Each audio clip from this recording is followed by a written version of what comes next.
आश्रम व्यवस्था। भारतीय समाज में आश्रम व्यवस्था का महत्वपूर्ण स्थान है। प्राचीन समय में भारतीय समाज में अध्यात्मवाद एवं सांसारिकता में समन्वय स्थापित करने का प्रारंभ से ही प्रयास किया गया है। यहाँ त्याग और भोग दोनों को ही महत्व दिया गया है।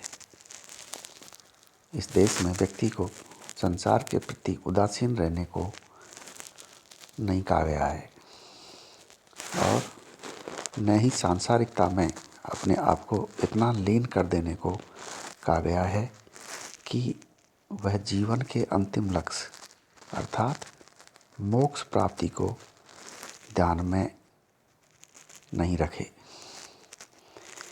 भारतीय संस्कृति में इस बात को विशेष महत्व दिया गया है कि मनुष्य धर्म के अनुसार अपने कर्तव्य का पालन करे, संसार में रहता हुआ त्याग व भोग की ओर प्रेरित हो और अंत में मोक्ष की प्राप्ति करे।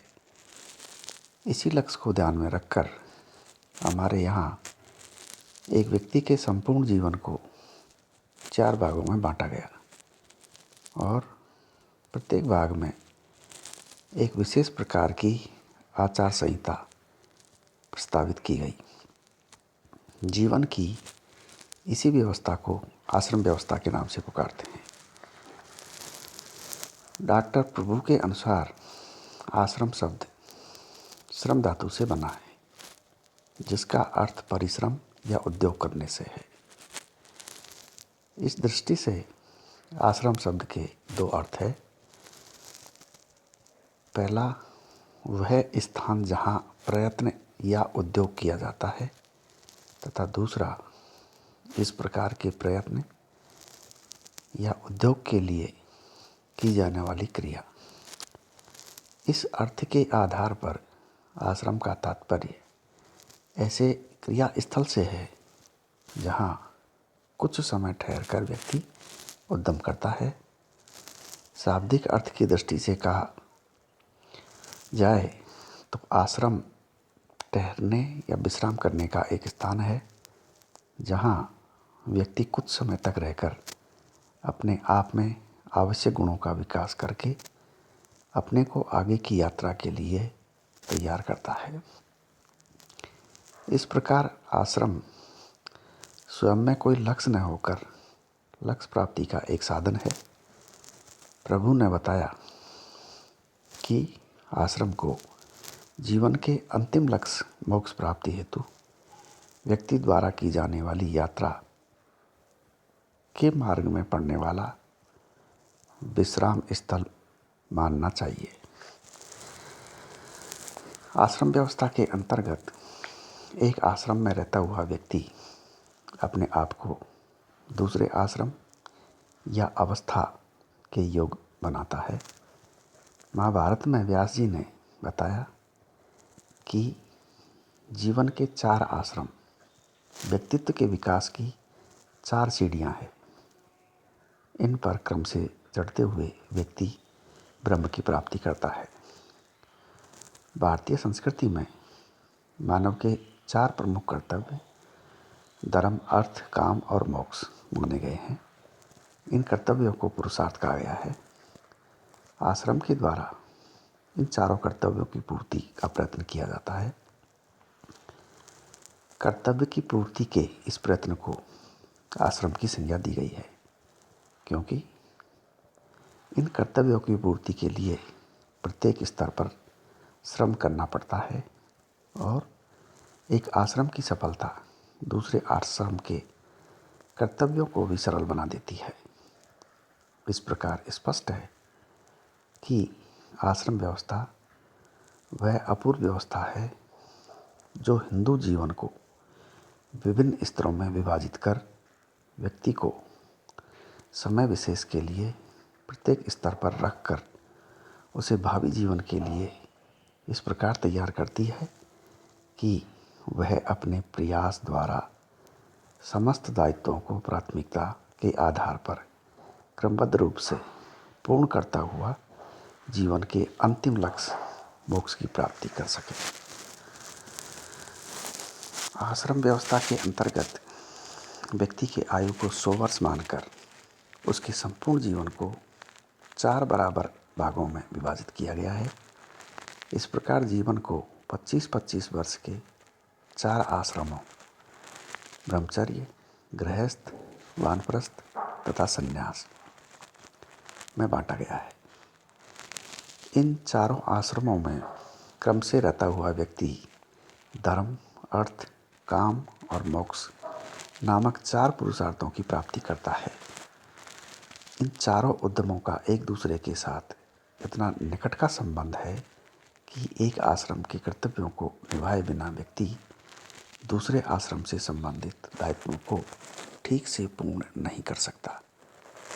प्रत्येक आश्रम में धर्म की मर्यादा के अनुसार अपना जीवन व्यतीत करने के पश्चात ही व्यक्ति मोक्ष प्राप्ति के योग्य बनता है। पहला है ब्रह्मचर्य आश्रम। ब्रह्मचर्य आश्रम जीवन का सबसे पहला आश्रम है। उपनयन संस्कार के बाद बालक ब्रह्मचर्य आश्रम में प्रवेश करता है। ब्रह्मचर्य आश्रम में बालक को गुरुकुल में रहना पड़ता था या उसे विशेष प्रकार की दिनचर्या बितानी होती थी। यहाँ आते ही बालक का अध्ययन कार्य प्रारंभ नहीं हो जाता था। उसे गुरु की अनेक प्रकार की सेवा करनी होती थी, जैसे उसे आश्रम में झाड़ू लगाना, आश्रम की गायें चरानी पड़ती थी, हवन के लिए जंगल से लकड़ी तथा दान प्राप्त करना पड़ता था। जब गुरु बालक के कार्यों से प्रसन्न हो जाता और ये समझ लेता कि बालक में अध्ययन की वास्तविक इच्छा और जिज्ञासा है, तभी उसे वेदों के अध्ययन की आज्ञा दी जाती थी। वेदों के अध्ययन के महत्व सांस्कृतिक परंपराओं को एक पीढ़ी से दूसरी पीढ़ी तक पहुंचाने, ऋषि ऋण से छुटकारा प्राप्त करने, ऋषियों के प्रति श्रद्धा का भाव व्यक्त करने की दृष्टि से विशेष महत्व होता था। तो इस तरह से इस आश्रम में गुरु के प्रत्यक्ष संपर्क में रहता हुआ विद्यार्थी अपने व्यक्तित्व का विकास करता था। दूसरा है गृहस्थ आश्रम। ब्रह्मचर्य आश्रम में अध्ययन कार्य पूर्ण करने के पश्चात विवाह संस्कार संपन्न होने पर व्यक्ति गृहस्थ आश्रम में प्रवेश करता। वहाँ वह 50 वर्ष की आयु तक रहता। यह आश्रम ही वह महान कर्म स्थल है जहाँ व्यक्ति ब्रह्मचर्य आश्रम में प्राप्त शिक्षाओं को मूर्त रूप देता। इस आश्रम में व्यक्ति धार्मिक एवं सामाजिक दायित्वों को पूरा करने की ओर बढ़ता है। यह मर्यादा में रहता हुआ व्यक्ति धर्म, अर्थ तथा काम नामक पुरुषार्थों को प्राप्त करता है। इस आश्रम में रहकर ही वह स्वयं, परिवार एवं समाज के प्रति अपने कर्तव्यों को पूर्ण करता हुआ अपने को आगे के आश्रम के योग्य बनाता है। तीसरा है वानप्रस्थ। शास्त्रकारों के अनुसार 50 वर्ष की आयु पूरी कर लेने पर व्यक्ति को वानप्रस्थ आश्रम में प्रवेश करना पड़ता था।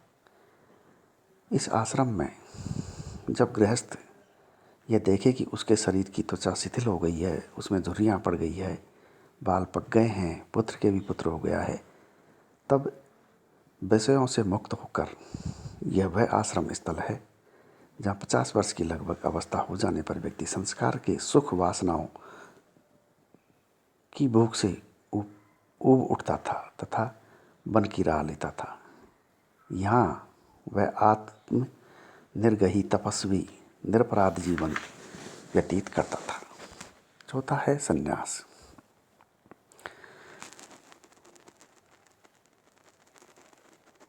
मनुस्मृति में बताया गया है कि आयु के तीसरे भाग को वन में व्यतीत करने के बाद आयु के चौथे भाग अर्थात 75 वर्ष की आयु के पश्चात वानप्रस्थी संसार को छोड़कर संन्यास आश्रम में प्रवेश करता था।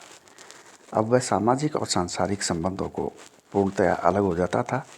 सन्यासी उसे ही माना गया है जो संसार का पूरी तरह त्याग कर चुका है। संन्यास आश्रम में प्रवेश करने पर व्यक्ति अपना पुराना नाम भी त्याग देता और सन्यासी के रूप में नवीन नाम ग्रहण करता। इस आश्रम में सन्यासी के लिए एक ही पुरुषार्थ प्राप्त करना शेष रहता, वह है मोक्ष। इसकी प्राप्ति के लिए उसे सब कुछ त्यागना पड़ता। वह स्थायी रूप से एक स्थान पर नहीं रहता, एक स्थान से दूसरे स्थान पर घूमता रहता और लोगों को उपदेश देता रहता। सन्यासी को अपने पास कुछ भी रखने की आज्ञा नहीं थी। वह जीवन मृत्यु की चिंता से परे होता था। अपनी भोजन संबंधी आवश्यकताओं की पूर्ति के लिए वह दिन में केवल एक बार भिक्षा मांगकर खाना खाता था। जो कुछ मिल जाता उसी में संतोष करता था। अधिक मिलने पर प्रसन्न नहीं होता और न मिलने पर दुखी होता था। तो इस प्रकार से ये आश्रम व्यवस्था थी, जिसमें 4 आश्रम बताए गए हैं। इन चारों आश्रमों से चलकर गुजरकर व्यक्ति मोक्ष की प्राप्ति करता था। धन्यवाद।